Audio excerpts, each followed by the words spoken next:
1948. Ο εμφύλιος πόλεμος στην Ελλάδα μένεται. Η σκιά του διαχωρισμού αριστερών-δεξιών απλώνεται μέχρι την Κύπρο. Οι γυμναστικοί σύλλογοι με προτροπή του ΣΕΓΑΣ καλούν τους αθλητές τους να υπογράψουν δηλώσεις ότι ήταν εθνικόφρονο φρονημάτων. Οι προοδευτικοί αθλητές αρνούνται να υπογράψουν. Εκδιώκονται ή αποχωρούν από τους συλλόγους και απέχουν από τους Παγκύπριους αγώνες του 1948. Η διαμάχη μεταφέρεται και στα ποδοσφαιρικά σωματεία. Πολλοί αριστεροί ποδοσφαιριστές και αθλητές αρχίζουν να αποχωρούν και να δημιουργούν δικά τους σωματεία. Η Νέα Σαλαμίνα στην Αμόχωστο, η Αλκή στη Λάρνακα και ο Ορφέας στη Λευκοσία. Στις 23 Μαΐου του 1948, ο ΑΠΟΕΛ με την ευκαιρία των Πανελληνίων Αγώνων Στίβου αποστέλει τηλεγράφημα στον ΣΕΓΑΣ με την ευχή όπως τερματιστεί η εθνοκτόνος ανταρσία. Οι αριστεροί παράγοντες και ποδοσφαιριστές του ΑΠΟΕΛ διαφωνούν και θεωρούν το χαρακτηρισμό ως πρόκληση και κομματική τοποθέτηση του σωματείου. Ακολουθεί η αποβολή του ποδοσφαιριστή Κώστα Λιμπουρή και η επαόριστον των τιμωρία των συμπαικτών του στον ΑΠΟΕΛ Αγισίλα Ουτσαλή, Γογάκη Καραγιάννη και Γεώργιο Χριστοδούλου. Στις 4 Ιουνίου, με πρωτοβουλία του γιατρού και Δημοτικού Συμβούλου Λευκοσίας Ματθαίου Παπαπέτρου, συγκαλείται πλατιά σύσκεψη αθλητών και φιλάθλων και αποφασίζεται η ίδρυση νέου ακομμάτιστου αθλητικού σωματείου που έμελε να αλλάξει το ρουν της ιστορίας του κυπριακού ποδοσφαίρου. Το όνομα του νέου σωματείου, Αθλητικός Σύλλογος Ομόνοια Λευκοσίας.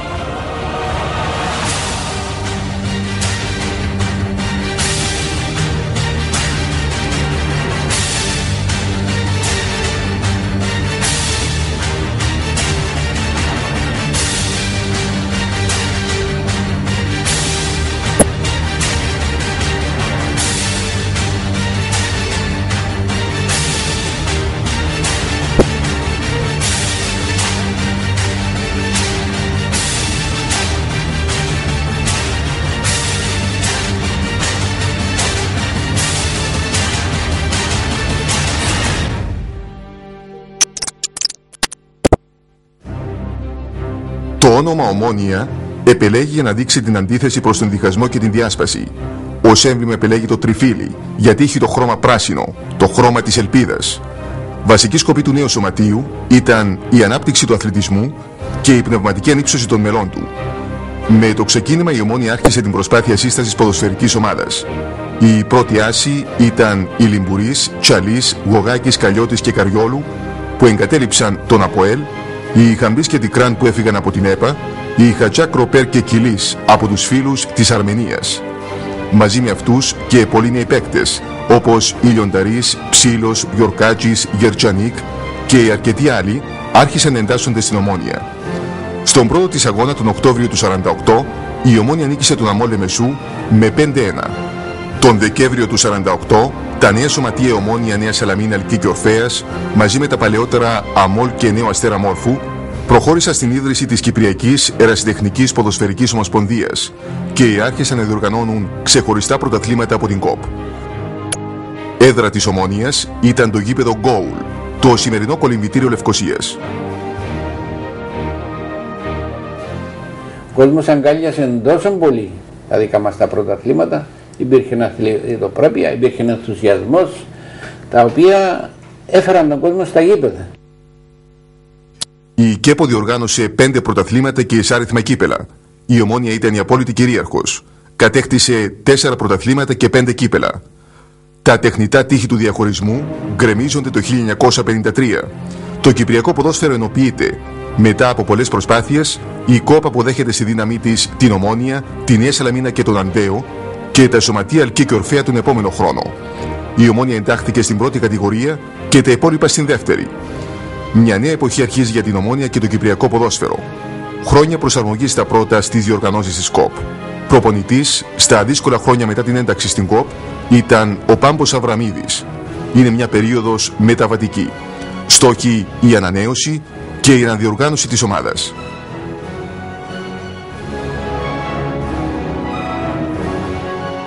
Η νοοτροπία και οι συνθήκες που αγωνίζεται για τα σωματεία της ΚΟΠ ήταν διαφορετικές από τις δικές μας. Έπρεπε να είχαμε προσαρμοστεί και σε αυτό είναι σιγά σιγά.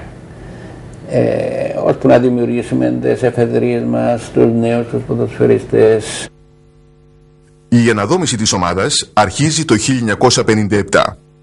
Εκείνη τη χρονική περίοδο απλά μέσα στην Ομόνια μπήκαν κάποιοι νέοι ποδοσφαιριστές κάτω από την καθοδήγηση του Γερμανού Βίγκλερ. Γίνονται εντατικές προπονήσεις, ο άνθρωπος ήταν εξαιρετικός προπονητής και βάλει τις βάσεις που χρειάζονται μια ομάδα για να πρωταγωνιστήσει στα επόμενα χρόνια.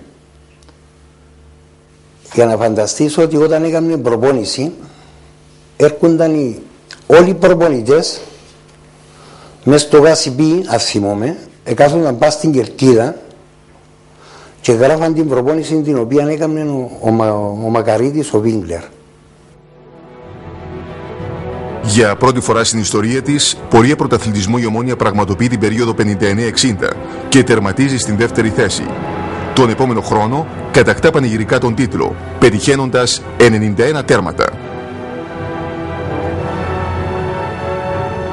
Όπου υπήρξε μια ομάδα που πραγματικά μπορώ να πω ότι δεν έχουν ξαναδεί μέχρι σήμερα και το λέω και επιμένω ότι ήταν μια ομάδα πλήρης σε όλες τις γραμμές. Ήταν απίθανη. Ούτε να ξαναβρεθεί, νομίζω, έτσι ομάδα. Για μένα, όσες ομάδες είδα, ως τώρα που παρακολουθούν ποδόσφαιρο, δεν πιστεύω να βρεθούν έτσι παίκτες τσιν της εποχής. Είναι ο Χρήστος ο Βαδηλιώτης, ο Τάκης ο Ράφτης, ήταν ο Κώστας, ο Αντωνής, ήμουν εγώ, ο Παυλάκης Βασιλείου, ο Κόκος ο Χριστοφόρου, ο Τσελεπής, ο Κακουλής, ο Φίβος, το Χαρούι. Και δίκαιη η Ομόνοια όταν το 60-61 κέρδιζε το πρωτάθλημα, ήταν πράγματι όχι μόνο η καλύτερη ομάδα, αλλά ήταν και πολλά σκαλιά πιο πάνω από τις άλλες ομάδες που ήσαν πίσω.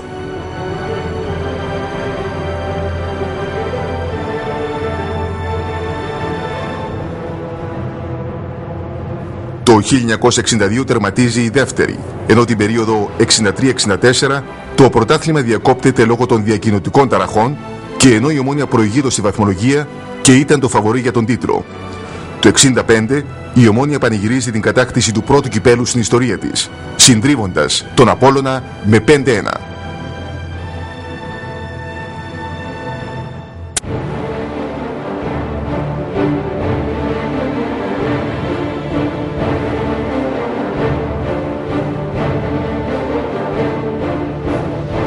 Ο αγώνας που έγινε με τον Απόλλωνα ήταν ένας αγώνας κάτω από πολύ φανατισμένη ατμόσφαιρα.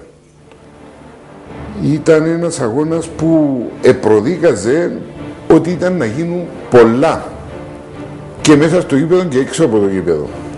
Για να φανταστείτε, θυμούμε ακόμα ως τώρα αυτοκίνητα που έρχονταν από τη Λεμεσό, έγραφαν πάνω με μεγάλα πανό Απόλλωνας εναντίον ΑΚΕΛ. Όταν μπήκαμε στο γήπεδο και βεβαίως η ομάδα της Ομόνοιας ήταν αρκετά δυνατή, κέρδιζε με έναν ευρύ σκορ, τα πράγματα εξελίχθησαν ομαλά. Και ας θυμούμε ότι έβαλα 2 τέρματα αυτήμα για την εποχή. Και έκαμε μου και παρατήρηση ο προπονητής μου ακόμα. Δεν ήθελα να τελειώσει το παιχνίδι. Εν πραγματικότητα που σου λέω τώρα τούτο, διότι όταν εσπήρισε ο διαιτητής δεν μπορούσα να πάω στον διαιτητή. Η κατάκτηση του δεύτερου πρωταθλήματος έρχεται το 1966, μετά από σκληρή μάχη με τη Νέα Σαλαμίνα. Καθοδηγητής της Ομόνοιας, ο Βούλγαρος τεχνικός Γεώργη Πατσάτσεφ.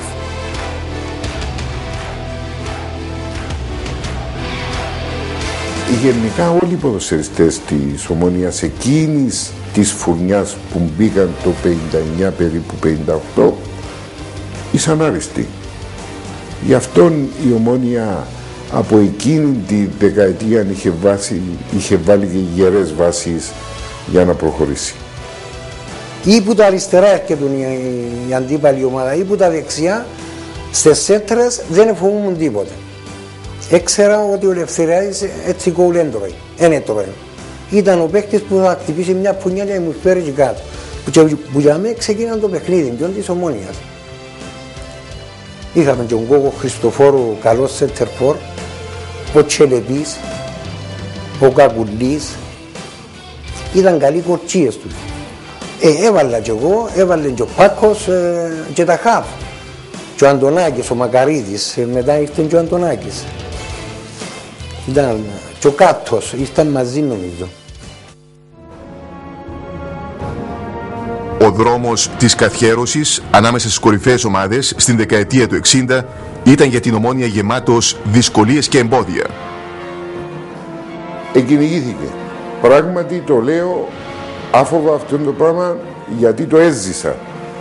Όχι μόνο από τους διαιτητές αλλά και από παράγοντες του ποδοσφαίρου. Πολλά παραδείγματα μπορώ να σας πω. Όταν εμείς έκαναμε προπόνηση το χειμώνα μέσα στις λάσπες, μέσα στα νερά και πιέναμε να κάνουμε ντους, εκλεία μας το ζεστό νερό και υποχρεώναμε μας να κάνουμε με το κρυό νερό. Και αυτό έγινε του συστηματικά και αυτό έγινε του σκόπιμα. Το παράδειγμα του White, ένας διαιτητής, καλός διαιτητής, διαιτείται έναν αγώνα μεταξύ Ομόνοιας ΑΠΟΕΛ. Ο διαιτητής αυτός εμπήγαινε στα αποδυτήρια, όμορφα και ωραία, πράγμα που σήμερα απαγορεύεται να γίνει. Ήρθε κοντά μου ενώ εντύνου μου και μου είπε να επιλέξει. Μόλις μπούμε μέσα θα σου δώσω ένα πέναρτι για να δούμε εάν είσαι καλός τερματοφύλακας. Και ούτω και έγινε. Στα πρώτα 10 λεπτά και σε μια φάση, γιατί δεν είχε δημιουργηθεί καμιά επίμαχη φάση μέσα στην επανορθωτική, κάπου εκεί κοντά στην επανορθωτική το εσφύριξε το φάουλ. Δεν φτάνει που το εσφύριξε, δεν φτάνει που το απόκρουσα. Ζήτησε επανάληψη και βέβαια τη δεύτερη φορά χάσαμε με 1-0 εκείνο το τέρμα. Γύρω στα 1968 αρχίζει μια σταδιακή ανανέωση της ομάδας, με πρωτεργάτη τον Πατσάτσεφ. Για μας, προσωπική μου άποψη είναι ότι ήταν ο καλύτερος δάσκαλος προπονητής που πέρασε από τα κυπριακά γήπεδα και νομίζω ότι θα είναι άποψη για τους υπόλοιπους παίχτες. Επρόθεσε 4 νεαρούς παίχτες, Καϊάφας, Κανάρης, Χαραλάμπους, Κόκος. Οι 4 τούτοι επετύχα με τις οδηγίες του Τζίνου, διότι όταν λέμε δάσκαλος ήταν δάσκαλος. Θα σε μάθει το παραμικρό που ήθελες να βελτιώσεις την τεχνική σου, στο παιχνίδι σου. Σε μια ατομική προπόνηση το πρωί στο Κασιπί, τελειώνοντας περίπου μια ώρα ατομική προπόνηση, εξαντλημένος, μου λέει θα κάνεις ακόμα